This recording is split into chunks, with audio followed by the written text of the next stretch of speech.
This week is National Addictions Awareness Week, and a very important topic to talk about because there are many reasons that people fall under addictions, and it can be extremely difficult, not only for them personally, of course, for family and friends as well. And here to tell us more about the week and what you can expect, we are joined by Nicholas Renaud. He's a practitioner with the David Smith Youth Treatment Center. Welcome to the show. Thank you. Great to have you here. We also have Dr. Kim Holohan. She is with the Ontario Alliance of Mental Health Practitioners. Welcome, Kim. Great to have you here as well.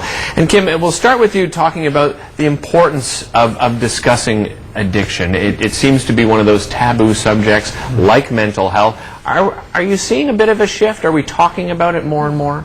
Well, a week like this week, National Addiction Awareness Week, gives us the opportunity to talk about addictions, the different types, to talk about prevention, to discuss the notion of recovery, and that recovery is possible and it is sustainable for people, but also to reduce the stigma around seeking help.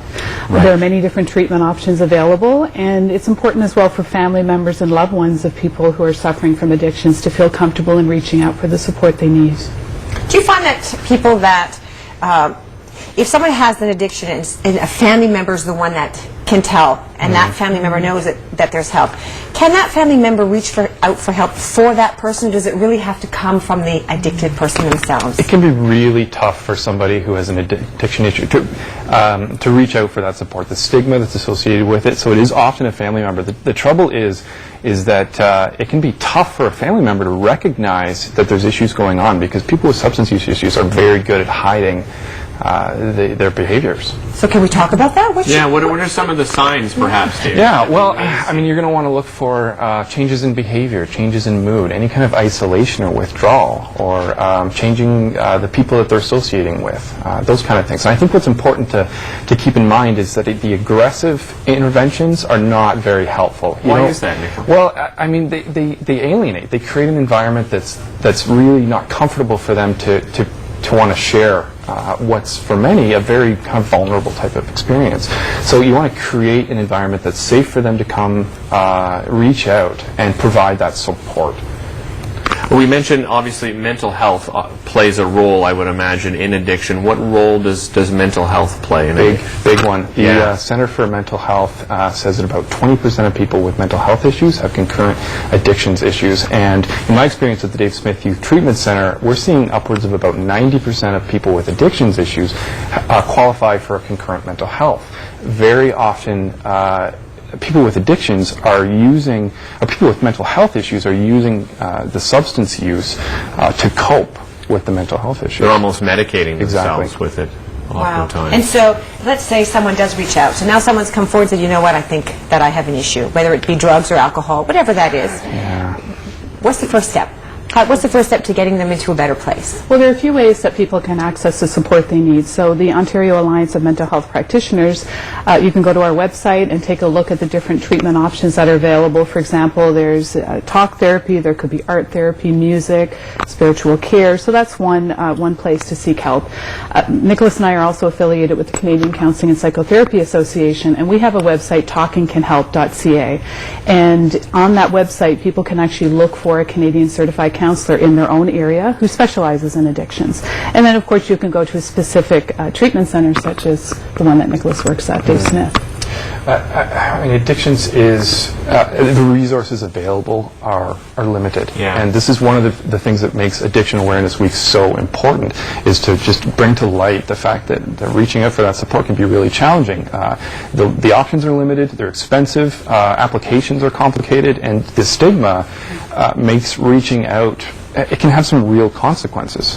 When you say the stigma, do you mean that someone, for instance, someone could lose their job? Absolutely. If now okay, so it's in that, or their respect. Well, they don't even want people to know, like their family and friends to know, right? Because it puts you in a vulnerable position that you don't feel comfortable. Impacts their job. It can impact the relationships with other people. I mean, you're admitting something that is, it puts you in a real vulnerable position. Do you find that some people don't make excuses, but, you know, I can completely handle my X amount of beers per day, or my X amount of whatever that is, and that they feel like they're functioning, so there's nothing there. Just because you're functioning doesn't mean that you're not addicted to I something. imagine Is that there's correct? a lot of functioning addicts. Yeah, well, I mean, like a treatment center like mine, the Dave Smith Youth Treatment Center, we're really focused on the problematic effects of substance use. Right. It's, it's not so important what they're using or how much they're using, but how is this impacting other areas of their life, their school, their job, their relationships, the money situation, their health and their mental health.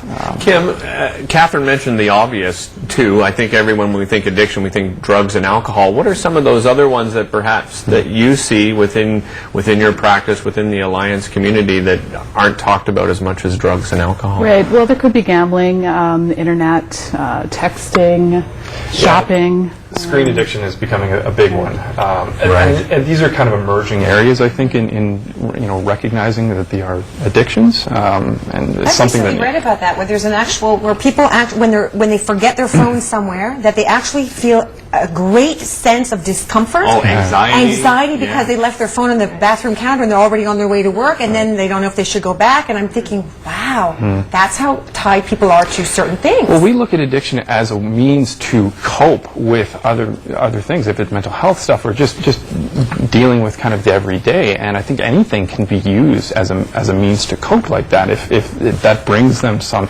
comfort in the moment, even if it has the long-term consequences, they'll often turn to that. I was just going to add that there's quite an economic cost as well to addiction. So the Canadian Centre on Substance Abuse tells us that about $40 billion a year are spent as a result of addictions issues. So because, of course, when you think about the impact on the healthcare system, on public safety, on the economy, because people are not able to contribute to the same level, it really has quite a tremendous impact. And thinking as well about the family and the loved ones. And addiction issues really are very far-reaching.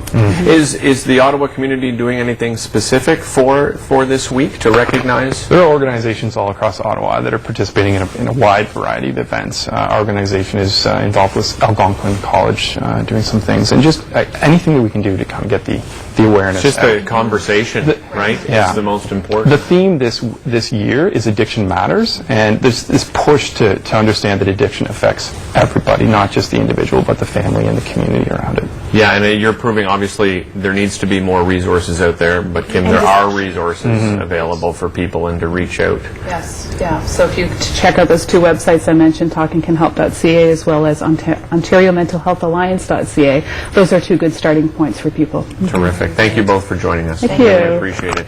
We'll be back with more Daytime right after this. Don't go anywhere. Here's a look at